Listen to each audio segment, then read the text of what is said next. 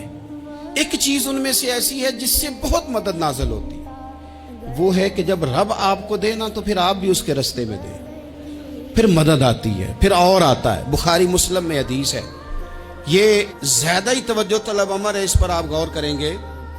حضرت ابو ہریرہ فرماتے ہیں کہ نبی پاک علیہ السلام نے فرمایا ایک شخص نے بادلوں کے اندر سے آواز سنی کہ فلاں آدمی کا کھیت اور باغ خشک ہو گیا ہے, وہاں برسو اور اس کے کھیت کو سیراب کرو. وہ بڑا حیران ہوا کہ بادل سے آواز آ رہی. پھر اس نے دیکھا کہ ایک پہاڑی پر بارش ہوئی, وہ بادل وہاں برسا, پھر نالیوں سے ہوتا ہوا پانی ایک طرف چلا. تو جس نے آواز سنی تھی, حضور بیان کر رہے ہیں, وہ بھی پیچھے پیچھے چلا کہ پانی کدھر جا رہا ہے. اس نے جا کے دیکھا کہ ایک مقام پہ ایک باغ کو وہ پانی لگ رہا ہے اور ایک آدمی وہ پانی لگا رہا ہے. اس نے اس سے پوچھا تیرا نام کیا ہے؟ اس نے کہا کیوں؟ کہنے لگا بتا نا. اس نے نام بتایا تو کہنے لگا یہی تو وہ نام ہے جو میں نے بادلوں کے اندر سے سنا ہے کہ فلاں کے کھیت کو پانی دے دو. اس نے کہا یار تو کیا عمل کرتا ہے کہ اسپیشل تیرے لیے بارش برسے. یہ بخاری پڑھ رہا ہوں, سیاستہ سے حدیث عرض کر رہا ہوں. اس سے پوچھا تو کیا کام کرتا ہے کہ جناب اللہ تبارک و تعالیٰ کا حکم کرم آیا کہ خاص تیرے لیے پانی برسے اور تیرے کھیت کو سیراب کرے. تو اس نے کہا چھوٹا ذمہ دار ہوں, پر جب فصل اگتی ہے تو 3 حصے کرتا ہوں. ایک حصہ اپنے بال بچوں پہ, بہن بھائیوں پہ خرچ کرتا ہوں, ایک حصہ پورا, اور ایک حصہ دوبارہ کاشتکاری پہ لگاتا ہوں, اور تیسرا حصہ خالص میں نے مسکینوں, یتیموں اور غریبوں کے لیے رکھا ہوا.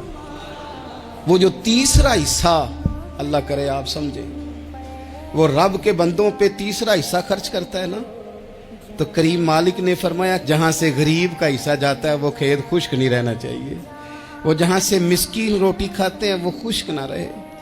جہاں سے یتیموں کو کچھ آتا ہے کہیں اس کی فصل رہ نہ جائے.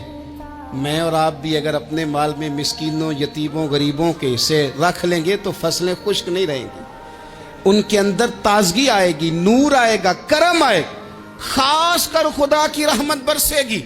مدد اللہ سے چاہیں, اپنی توجہات کا مرکز رب رسول کی ذات کو بنائیں, پھر آپ محسوس کریں گے کہ بڑی جلدی اللہ تعالیٰ کی مدد آنے لگی ہے. کبھی آپ صرف کہہ دیں نا میرا رب میرے ساتھ ہے, اس لفظ میں اتنی طاقت ہے کہ دشمن ویسے زہر ہو جاتا ہے. زندگی میں کسی سے بھی لڑائی ہو تو اچھی طرح سوچ لیں کہ اللہ اس طرف ہے یا اس طرف ہے. اگر آپ زیادتی پہ ہیں تو پھر رب مظلوم کی جانب ہے.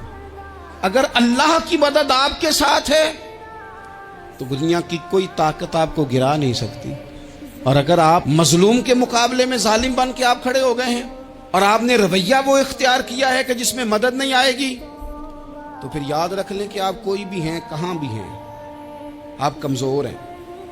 طاقتور تھے ابتدائے اسلام میں, ظاہری طاقت تھی کفار مکہ کے پاس, وہ ڈنڈوں سے مارتے تھے غریبوں کو, ان کے ہاتھوں میں ڈنڈے تھے, پر خدائی طاقت ان مظلوموں کے ساتھ تھی. صاحب زرقانی نے لکھا ہے حضرت زنیرہ رضی اللہ تعالیٰ عنہ ایک لونڈی ہیں, غریب ہیں, ماڑے دا کی کام محمد نس جانا یا رونا, غریب سادی بی بی اور لونڈی کنیزہ, ایک مشرک کی کنیزہ تھی, انہوں نے کلمہ پڑھ لیا. وہ ڈنڈوں سے مارتا, دروں سے مارتا, تکلیف دیتا. حضرت زنیرہ رضی اللہ تعالیٰ عنہ کو اتنا مارا. اب آپ ایک اور پہلو پر بھی غور کریں. مار بھی پڑ رہی ہے پر خدا ادھر ہی ہے, اللہ کی مدد ادھر ہی ہے. رب کہتا ہے کہ پہلے تو صبر کرنا, ان اللہ مع الصابرین. تو صبر کرے گا تو پھر رب کی معیت ملے گی. ذرا ٹھہرنا, تو تھوڑا ڈٹنا. ان الذین قالوا ربنا اللہ ثم استقاموا تتنزل علیہم الملائکہ.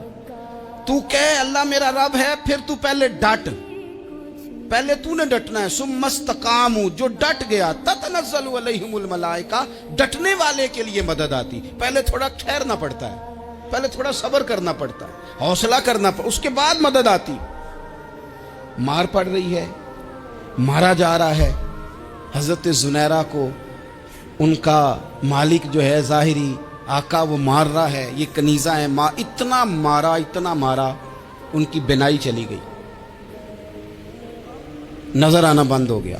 ابو جہل آیا اور کہنے لگا زنیرہ دیکھا نا ہمارے بت تیری آنکھیں لے گئے, معاذ اللہ, لات و منات ہمارے بتوں نے تجھے اندھا کر دیا. اب ایسا نہیں ہے کہ بی بی روتی جا رہی ہے, مایوسی معاذ اللہ, پریشانی, غریبی بڑی ہے, پوچھنے والا کوئی نہیں. یہ باتیں نہیں. کیا جملے ہیں خاتون کے, کیا لفظ ہیں. ابو جال نے طنزیہ کہا معاذ اللہ, کہنے لگا دیکھا نا ہمارے بتوں نے تجھے اندھا کر دیا. تو جناب زنیرہ آنکھوں کی بینائی گئی ہے, رات کو گئی ہے, دکھ ابھی تازہ ہے, لیکن اللہ پہ جو توکل ہے, اپنے مالک سے جو رشتہ ہے وہ اتنا مضبوط ہے, اتنا طاقتور ہے, اس میں اتنی گہرائی ہے کہ حضرت زنیرہ بول کے نا اتنی قوت سے بولی, اتنی طاقت سے بولی کہ پورے کفر پر لرزہ طاری ہو گیا. فرمانے لگی تمہارے بتوں کی کیا اوقات ہے کہ وہ میری بینائی لے جائیں. یہ میری رب کی حکمت کا تقاضا ہے.